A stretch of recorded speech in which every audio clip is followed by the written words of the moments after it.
Una vez pasados los tremendos sucesos que rodearon la muerte de Jesús, unas horas después de esto, los líderes judíos trataron de recomponerse y de retomar la normalidad. Recuerden que simultáneamente con la muerte de Jesús un terremoto hizo temblar la tierra y terribles pensamientos dominaban las mentes y los corazones de los que hasta hace apenas unos momentos atrás habían estado festejando la venganza sobre Jesús. Pero se retiraron del Gólgota con la cabeza gacha, golpeándose los pechos con los puños, porque intuían que se había cometido un irreparable error. Pero pasadas unas pocas horas, fueron recuperando la iniciativa. La vida continúa, el show también debía continuar. A pesar de tener sus conciencias tan pero tan embarradas por el crimen que habían cometido, bueno, estaban en medio de una fiesta y no permitirían que ese detalle les empañe la fiesta. Por eso volvieron a presentarse ante Pilato. Era el día de la preparación para la Pascua. Los judíos no querían que los cuerpos permanecieran en la cruz en sábado, por ser este un día tan solemne. Así que le pidieron a Pilato ordenar que les quebraran las piernas a los crucificados y bajaran sus cuerpos. Claro, se avecinaba el sábado, el día sagrado. No se podía empañar la santidad con esos cuerpos agonizando en la cruz. Además, ese sábado era del todo especial, ya que era el sábado de Pascuas. Había que borrar las pruebas de lo que acababa de pasar y retornar a la normalidad lo antes posible. Quebrar las piernas de los condenados. Bien, sí, esto sin duda haría que en apenas minutos murieran, ya que no podrían respirar y se ahogarían. Era una idea muy creativa de parte de los líderes religiosos, de los representantes de Dios. Bueno, así estaban las cosas. Fueron entonces los soldados y le quebraron las piernas al primer hombre que había sido crucificado con Jesús y luego al otro.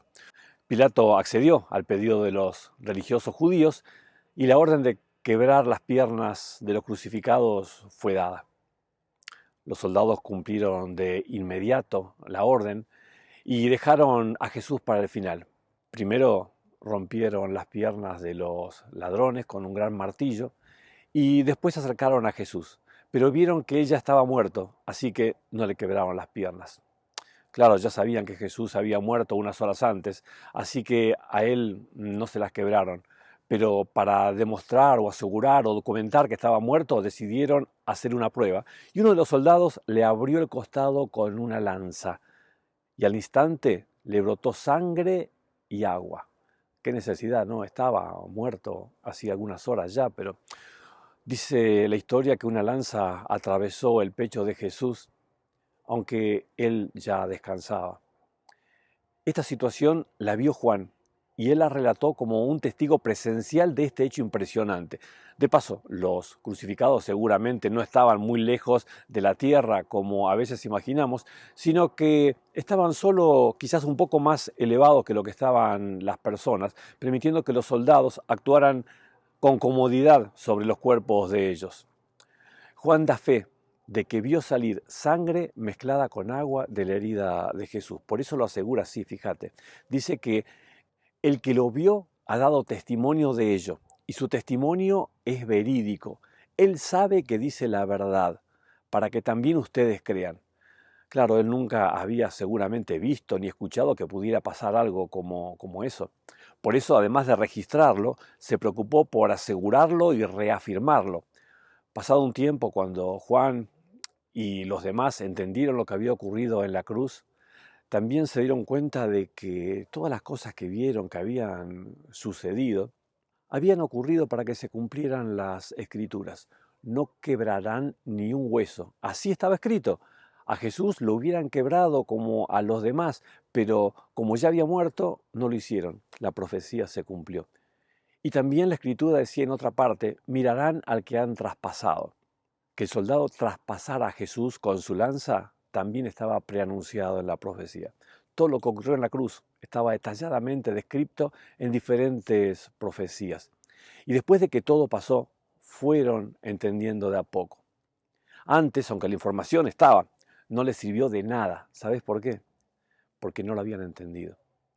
Y entonces, en ese momento, surgen personajes insospechados, de esos que los amigos de Jesús jamás hubieran imaginado que podrían entrar en escena justo ahora. Pero la Biblia nos dice que después de esto, José de Arimatea le pidió a Pilato el cuerpo de Jesús.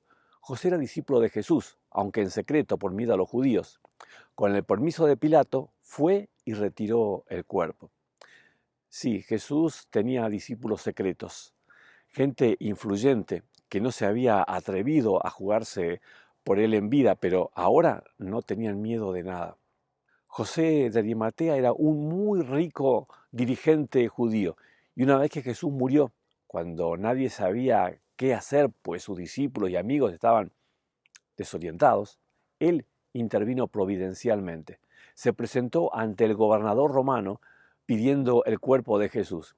El gobernante no había sido informado aún de la muerte de Jesús. Por eso Pilato, sorprendido de que ya hubiera muerto, llamó al centurión y le preguntó si hacía mucho que había muerto. Una vez informado por el centurión, le entregó el cuerpo a José. Así que después de que Pilato chequeó la información con su centurión a cargo de la ejecución, decidió acceder al pedido del rico funcionario judío. Seguramente le tiene que haber llamado mucho la atención que alguien tan distinguido intervenga en favor de Jesús, especialmente al haber visto cómo los líderes lo odiaban a muerte.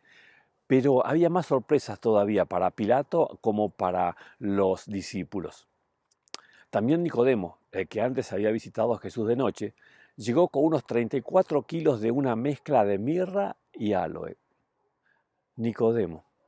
Sí, Nicodemo pertenecía a la máxima élite sacerdotal de Jerusalén, uno de los más influyentes líderes religiosos y además miembro del máximo tribunal judío, el Sanedrín. Obviamente, ese día, el día del juicio contra Jesús, no fue invitado a participar.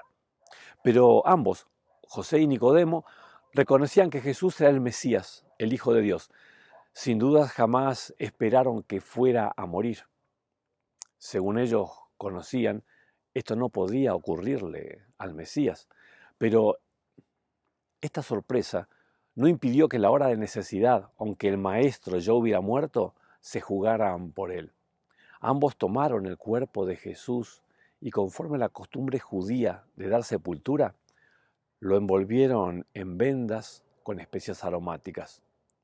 Sorprende, la verdad, ver que en la hora de la muerte estos dos seguidores secretos se jugaran tan abiertamente por él. Evidentemente estaban muy conmovidos en extremo. Sabían de la injusticia cometida por sus pares y sin importar lo que pudiera ocurrirles o lo que pudiera pasar, se identificaron con el crucificado y se hicieron cargo de su cuerpo.